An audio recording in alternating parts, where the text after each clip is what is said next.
দেখুন ৬ মাস বয়সে যখন বাচ্চাকে প্রথম নতুন খাবার শুরু করা হয়, তখন এই খাবারগুলো কিন্তু পেটে একটু সমস্যা হতে পারে। কারণ কি? এই খাবারগুলো বাচ্চা আগে কখনো খায়নি।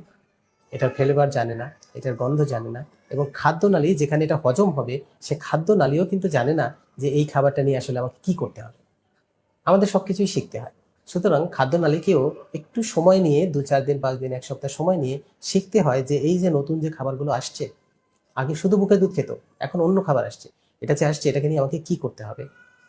এবং সে এটা বুঝতে একটু সময় নেয়। সেই সময়টায় এরকম কিন্তু হতে পারে একটু সবুজ, সবুজ টয়লেট হয়, একটু পানির পরিমাণ বেশি থাকে, অনেক সময় একটু আম থাকে এবং যা খাওয়াচ্ছেন সেটাই আস্তে, আস্তে বের হয়ে আসে। এই ধরনের একটু সমস্যা কিন্তু ১ম কিছুদিন পর্যন্ত হতে পারে। এটার জন্য আসলে তেমন কিছু করার দরকার প্রবাবলি এটা নরমাল।